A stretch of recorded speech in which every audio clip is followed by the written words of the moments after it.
गांव में रमेश और रमा मटके बनाने का काम करते थे।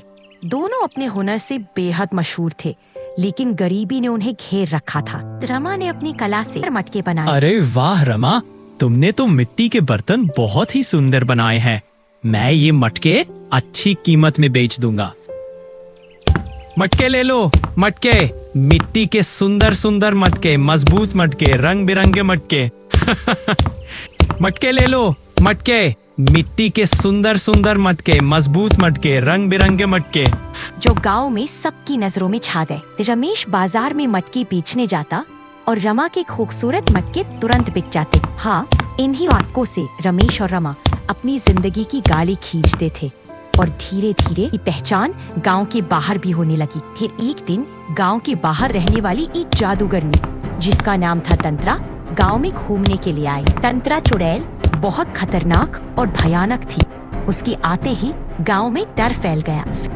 भागो भागो, गांव में तंत्रा आ गई है, अपने अपने घर में छिप जाओ।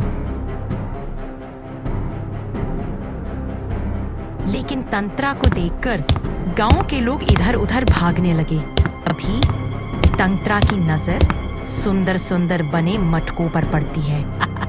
अच्छा, ये लोग मेरी बात नहीं मानेंगे, अब बताती हूँ। और वो गुस्से में आकर सारे मटके तोड़ देती है। रमेश और रमा जब सुबह सोकर उठे तो देखे कि उनके सारे मटके टूटे हुए हैं। सब देखकर उन्हें बहुत दुख हुआ और रमा रोते हुए कहती है, अरे दैया ओ दैया, किसने हमारे सारे मटके तोड़ दिए, अब हम क्या करेंगे।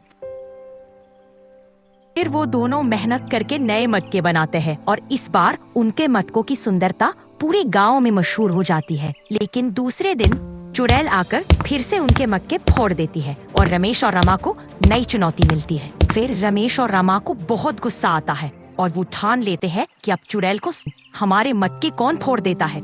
आज रात हम पहरा देंगे और ये पता लगाएंगे कि हमारे मटकों को फोड़ता कौन है। फिर वो दोनों रात में अपने छत पर खड़े हो जाते हैं और देखते हैं कि आखिर उनके मटकों को कौन तोड़ता है। तभी तंत्रा चुड़ैल वहाँ पर आ जाती है और धीरे धीरे मटकों की ओर बढ़ने लगती है। रमा चुड़ैल से बोली, तुम तो चुड़ैल हो, तुम्हारी हमारे मटकों से क्या दुश्मनी है? तुम हर रोज हमारे मटके तोड़ देती हो, ऐसा क्यों करती हो? शैतानी हंसी में चुड़ैल बोली, क्योंकि मुझे तुम्हारी खुशी से जलन हो रही है। कभी मैं भी इस गांव में मटके बनाती थी और मेरे मटके कोई नहीं खरीदता था। चुड़ैल ने दुख भरे स्वर में कहा, तुम्हारे बनाए मटके इतने सुंदर होते हैं कि सारे के सारे बिक जाते हैं।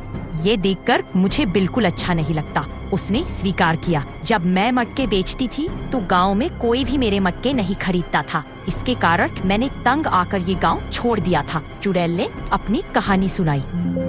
बाढ़ आई और उसमें मेरी मौत हो गई। मेरी मौत का जिम्मेदार ये गांव है, चुड़ैल ने गुस्से से कहा। इसलिए मैं इस गांव में किसी को मटका नहीं बनाने दूंगी। जो बनाएगा उसके मटके फोड़ दूंगी, चुड़ैल ने धमकी देते हुए कहा। रमा बोली, लेकिन ये मटके बेचकर तो हमारा जीवन यापन होता है। अगर तुम इसे तोड़ दोगी तो हमारे पास कमाने का कोई और रास्ता नहीं। चुड़ैल ने कहा, मेरी आत्मा इन मटकों के आसपास भटकती। अगर तुम पंडित को बुलाकर मंत्र के द्वारा मेरी आत्मा की शांति करवा दो तो मैं हमेशा के लिए यहाँ से चली जाऊंगी। चुड़ैल ने अपनी शर्त रखी। रमा ने उसकी शर्त मान ली और तुरंत पंडित जी के पास जाकर उन्हें अपने साथ लेकर आई। मंत्र द्वारा उसकी आत्मा की शांति के लिए पूजा जप किया गया। मटके फोड़ने वाली चुड़ैल की आत्मा को शांति मिल जाती है और वो हमेशा के लिए यहाँ से चली